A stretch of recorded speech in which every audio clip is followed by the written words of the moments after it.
Welcome in to another episode of Home Field Advantage. Hope you're all having a great week wherever you may be listening to us across our great country or our great land. My name is Will Hutton, and it is February 5th, 2024. Gonna have a short but loaded show for you today. Didn't want to start out though by just mentioning that yesterday I learned was the 20th anniversary of the launch of Facebook. So if you think about it in that way, I tell you all the time, hit us up on social media, hit us up here, hit us up there. What would the world look like without social media? Now, I get this is a sports podcast. I get this is a uh, different topic than normal, but it's also a very slow week in sports, relatively speaking, leading up into the Super Bowl. This last week, there wasn't a lot going on, so forgive me. But it does beg the question, what would sports look like without social media? What would the world look like without social media? Now I get it. Facebook wasn't the dawn of social media. There was MySpace and Friendster and a few others before it. But I'm left with that question today, 20 years into this experience. Because, the movie The Social Network, which is about the launch of Facebook, came out in 2011. That was only 7 years into Facebook. And it had become such a phenomenon that there was a movie made about it. That movie came out 13 years ago. In a similar notion, Elon Musk bought Twitter a couple of years ago, about a year and a half ago. Then it was renamed X. I still don't hear anybody call it X because it was ingrained to our minds for 12, 13 years as Twitter and therefore became part of our local vernacular and something that everyone called. It became a place where people got news. It's where some of the biggest sports stories in my life unfolded. Deflategate. Remember Deflategate on Twitter in 2015? It was wild. And then, of course, there's TikTok, there's Instagram, there's Snapchat, there's a litany of others. But those are the big ones. But the reason I ask this question is in a week like this past one, where there wasn't a lot of sports content that was explicitly on. Of course, there was the NBA, but there was practically no NHL games. I still sometimes wonder what the hell the NHL is thinking, scheduling their bye week and their All-Star week in the same week that there's no other football going on. I would say the chief rival of the NHL in terms of viewership, I would argue, is not the NBA. It's the NFL. If you look at the demographics of who watches both, NBA people will watch the NFL and they'll watch the NBA too. But a lot of times, outside of your hardcore sports fans, the demographic is split, right? Like the same types of people, generally older men will watch hockey and they'll watch football. And for some reason, the NHL has decided that it's fine with its market share, and we're going to have a bye week in Super Bowl week when there's no football going on. And then we're going to have our All-Star game, which is a Mickey Mouse thing that no one cares about in Super Bowl week. But I digress. We'll get to that more in a second. As it relates to social media, though, because there's no explicit sports content out there to consume, the NBA is going on. The Celtics had a huge win over the Grizzlies and Marcus Smart's return to the Garden. You had a situation where the Lakers actually came in and upset the Celtics, and some things happened. I actually went to a game last week at TD Garden, but the point I'm making here is you will look to social media for your sports content, right? A lot of what I'm going to be talking about, you know, are news stories that broke on social media that I saw on social media, not things I watched in a game. For example, uh, I was on my lunch break at work on Friday, when I finally got around to going on social media and saw that Theo Epstein had been brought in to be a part of Fenway Sports Group. I was on social media when I saw that the Full Swing season 2 on Netflix was coming out on March 7th. I was on social media when I learned about the launch of the Four Nations Cup next February, that will involve Sweden, Finland, the United States, and Canada. And that will be an NHL sanctioned hockey tournament.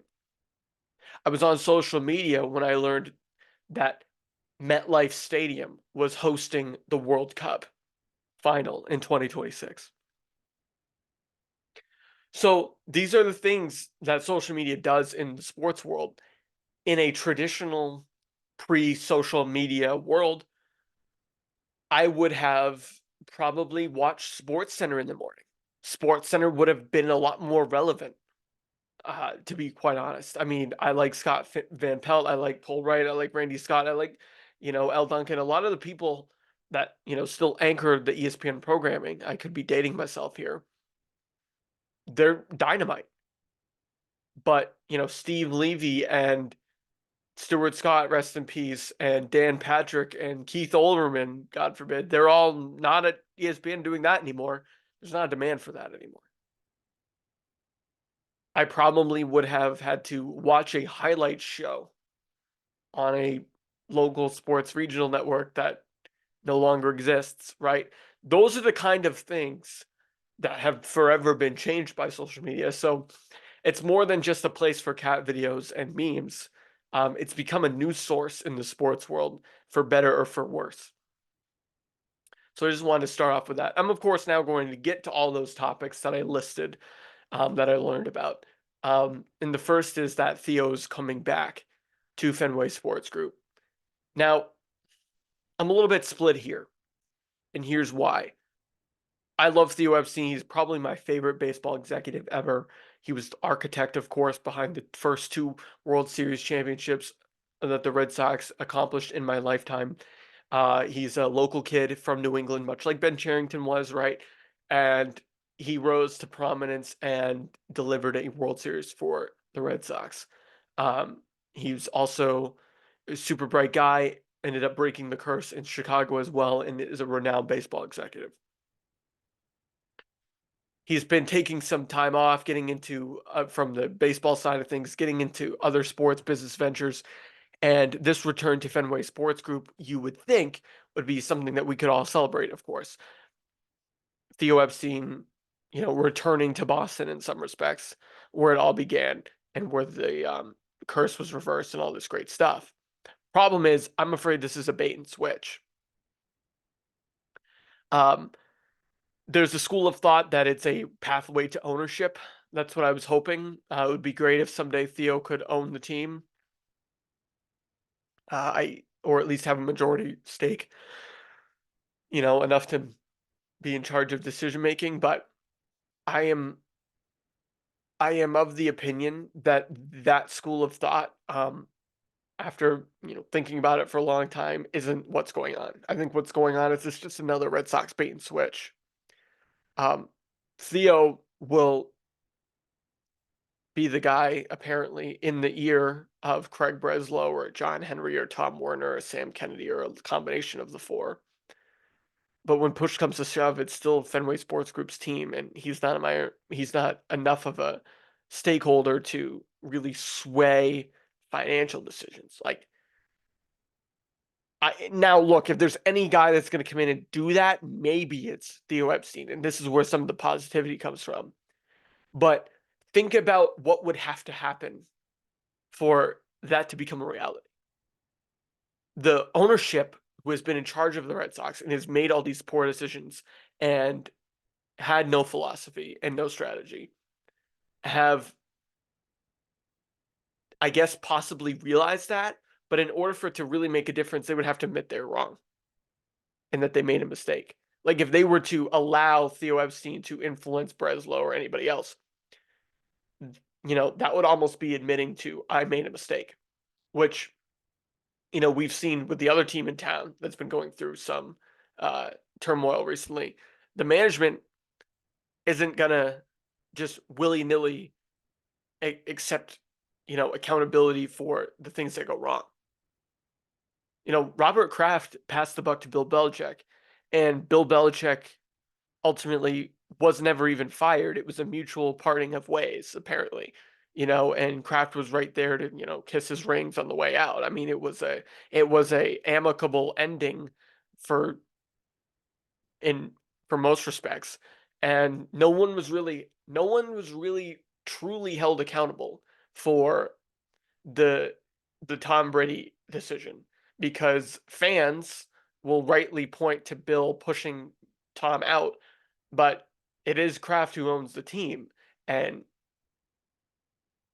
there's no accountability when you're the owner, right? So, in order for things to change for the Red Sox, they would have to sort of cease some accountability, and that's only really ever happened one time, and that was when Larry Lucchino was demoted, and Ben Cherington was like, "Oh, and you brought in they brought in Dombrowski." We still don't really know why Dombrowski left town either. So like Dombrowski, I would put right up there with Theo as some of the best baseball executives of this century, and yet both of them left in weird terms. And now Theo Epstein's back, and we're not quite sure how much sway he's really going to have, or if this is just a olive branch to a fan base that I don't know if you read the um, the Boston Sports survey today that came out. It's not looking good. I haven't read it all either. I just saw a few headlines about that. And maybe I'll look into it later and do a deep dive on it next week after the Super Bowl. But it's it's not looking good. So I'm afraid it's a bait and switch. I hope I'm wrong. All right. Speaking of things that are just a complete bait and switch, was about 10 years ago, the NFL decided they were going to do the Pro Bowl before the Super Bowl. The reason they said was because they wanted to have a more competitive game where, people, hadn't fully checked out yet, I guess, because the Super Bowl hadn't happened, and they wanted it to be in places, where, uh, where it was easier to travel so that fans could be involved. And, they really kind of wanted to make it an event. And they said, yep, players who are participating in the Super Bowl, on the Super Bowl participants, conference champions, whatnot, they won't be able to participate, but it really won't be that big of a deal. Won't impact the game as much because, we'll still field two big rosters and it'll be a real football game, and it'll happen in Miami or Dallas or LA or wherever, or San Fran. And it won't be in Hawaii anymore, but, we'll still have a competitive game and the fans will like it. Well, instead, over time, they've gradually watered the thing down to be a complete waste of time. In fact, I would argue now that of all the four major sports in the United States, the Pro Bowl slash NFL All Star Game, whatever you want to call it, skills competition, is the least relevant of all. Uh, Nobody cares. It's not real football. It's on at like 2 in the afternoon. I mean, golf was probably watched more yesterday than the Pro Bowl, and the final round of the Pebble Beach Pro-Am was canceled, and people probably still watched the re-air of the third round more than watched the Pro Bowl. I don't have those numbers in front of me, but I'd be willing to make a bet that even if the Pro Bowl was ahead, it wasn't ahead by much. I think I read a thing in the past where more people watched America's Funniest Home Videos than the Live Golf tournament last year, around this time. I would be willing to bet that certainly more people watched the Grammy Awards than watched the NHL All-Star Weekend and the Pro Bowl combined. Like if you combined the Pebble Beach Pro-Am, the the Pro Bowl, and the NHL All-Star thing from Saturday, combine those audiences into one, I bet it doesn't even sniff the Grammys. That's how irrelevant these things have become. So anyway, quick side note on the Grammys too. Great evening of music. I'm usually not a Grammy guy. Um, but I watched it partially because everything else going on in the sports world was so irrelevant. You know, you can't have it both ways. You can't tell me the Grammys are a waste of time and then say that the Pro Bowl is too, because you had to watch something yesterday. Uh, so I thought it was great. I thought it was a great event. People are all amped up about the Taylor Swift music release or whatnot, and people are all excited about Luke Combs singing with Tracy Chapman, and people are amped up for good reason. I'm not saying these things aren't cool. I think other than sports, music is probably the only thing left that brings people who otherwise would not be friends together. Movies don't really do that anymore. Certainly, other forms of entertainment are becoming obsolete, like the movies and whatnot. But anyway, thought the Grammys was great. As it relates to the other sports going on, the Pro Bowl, I mean, it's a joke. I mean, like honestly, like I was sitting there yesterday, and I'm in a Buffalo Wild Wings. Now there was some college hoops on. There was the Pebble Beach Pro Am re-air going on, and then you had the Pro Bowl skills competition, and it was on like the littlest TV. Nobody gives a bleep about it. It's a bunch of idiots fielding punts. I mean, honestly, like what is this? Similarly, I'm a big hockey guy. Did anybody even market the NHL All-Star game? Did anybody even try?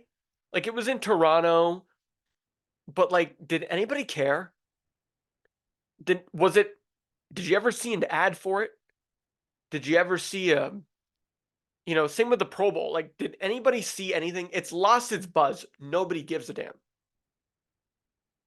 Did you see one single advertisement on social media or TV or the internet at all for any of these things? I did not. And I consume hours and hours of sports content, both on traditional forms of media and social media a week. And I hadn't seen a single ad for either one. And then meanwhile, the NBA, yeah, I mean they scheduled Lakers Celtics, but like did did you see a big marketing push by the NBA in a vacuum to schedule marquee games with marquee matchups? And did you see any of that? I didn't. I didn't.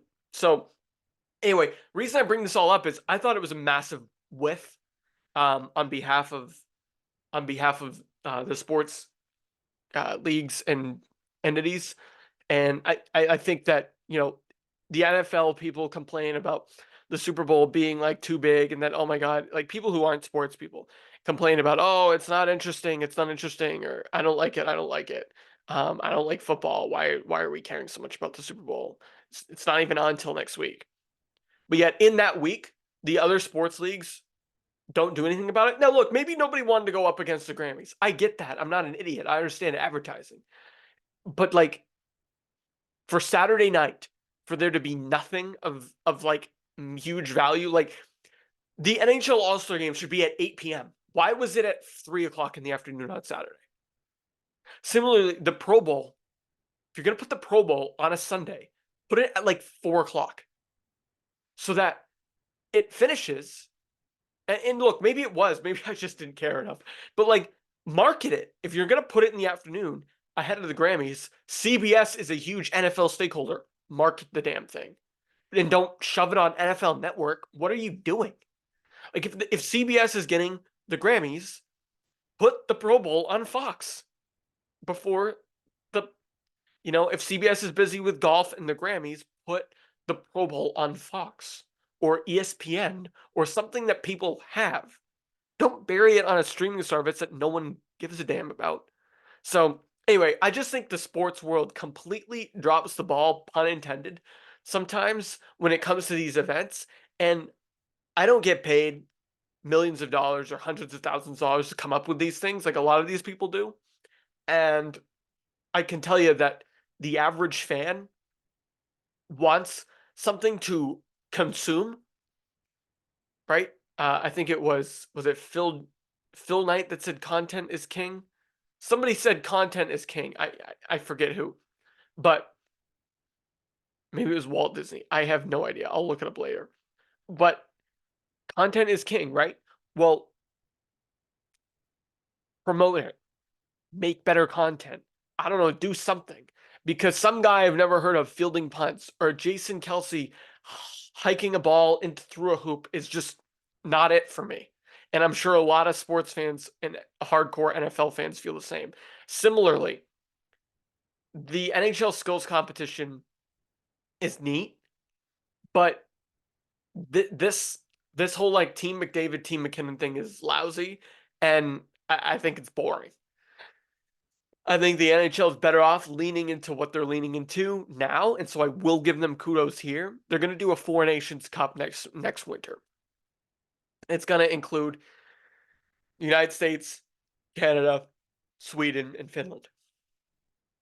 It's going to take place in Boston and in Montreal, and it should be something that folks gravitate toward, even non-hardcore hockey fans.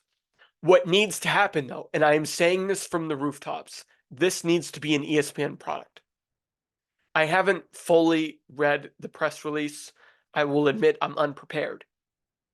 But if they're shoving this thing on TNT, it's a huge mistake. Similarly, the final, or at least the USA-Canada game, needs to be on ABC. Put it on ABC. I don't want to see this shoved on the NHL network. I was in Sports Clips the other day. Free plug. Great spot to get a haircut if there's a franchise near you. They remember what you want your haircut to be, and you don't have to tell them every time. But I was at Sports Clips, and I saw they had the NHL Network on.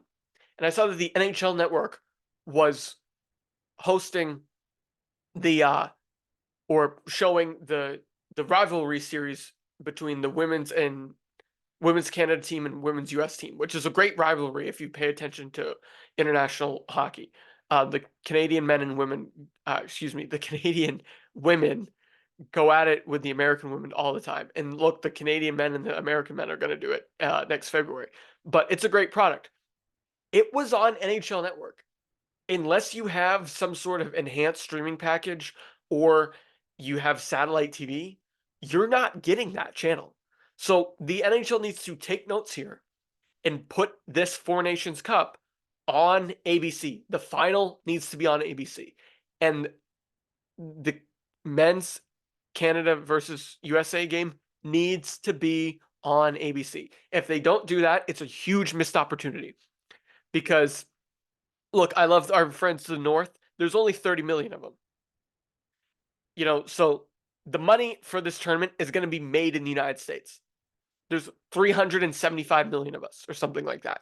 Like, there's a lot of money to be made here if they do this right. Good sponsors, good lead time, good marketing. Pick McDavid and Matthews. Hell, pick Bedard and Matthews, or Bedard and Matt Tkachuk. American stars who play on American NHL teams. And, excuse me, Bedard's Canadian, but you know what I mean. Stars who play on American teams. And market those guys. It needs to happen. And this is something I'll talk more about when we do Odd Man Rush with Kyle.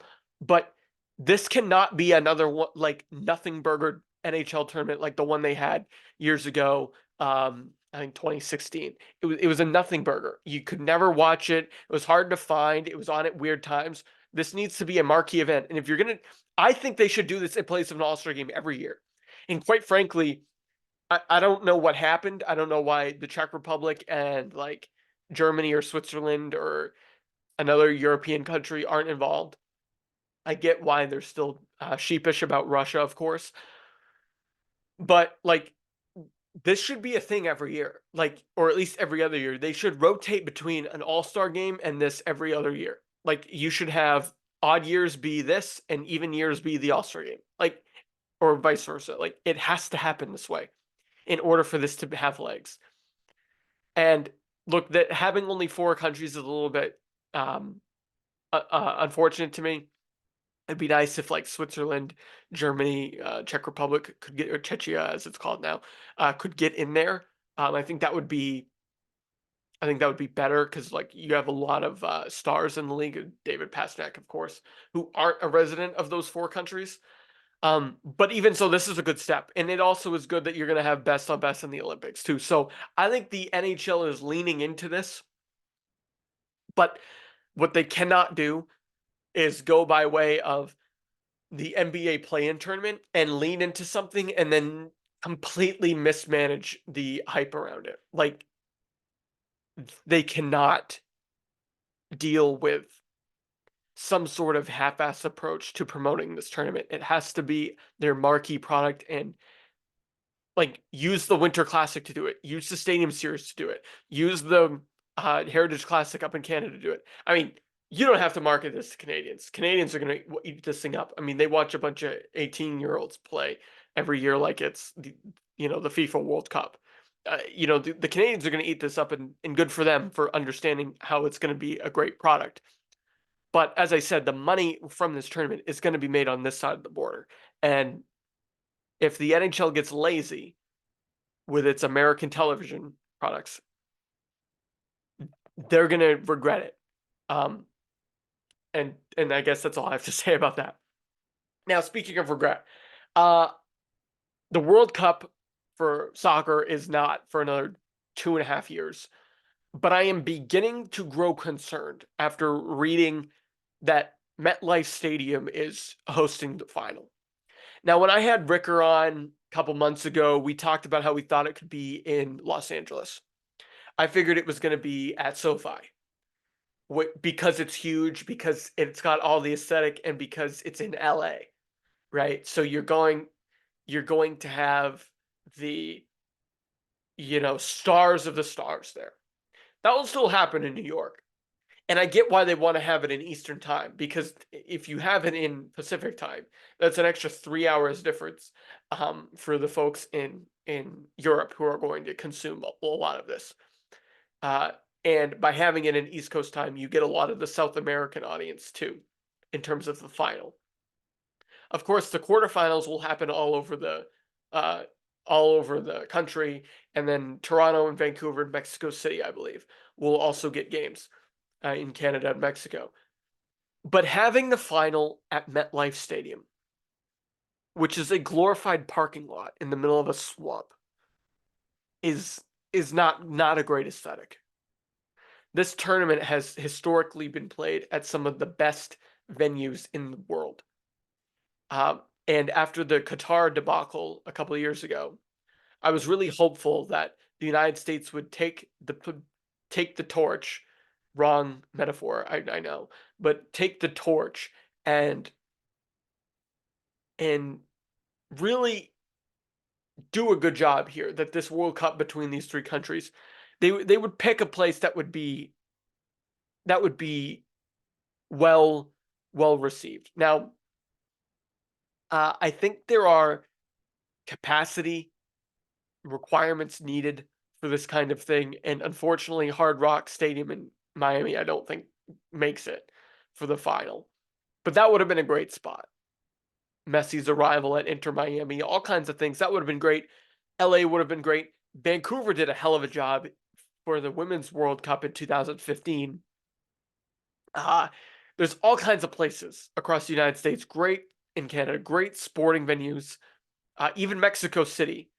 But to have it in New York, in New Jersey, the armpit of America, apologies to all our listeners in the Garden State, but it's just not gonna feel right. Like, here we are, drone footage of a parking lot leading into the stadium.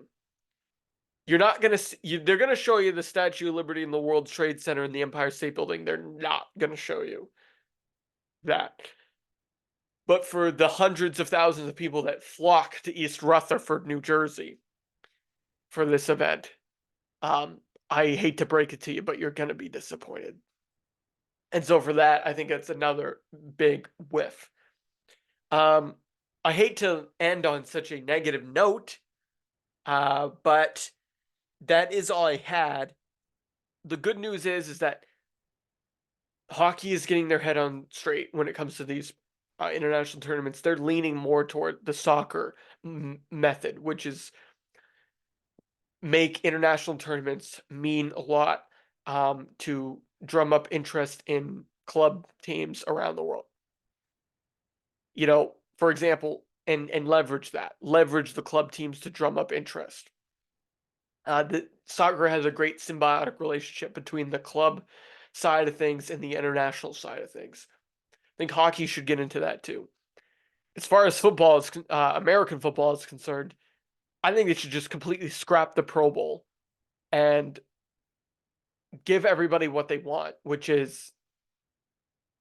um, which is a uh, a earlier Super Bowl, not an earlier Super Bowl, a Pro Bowl like in August.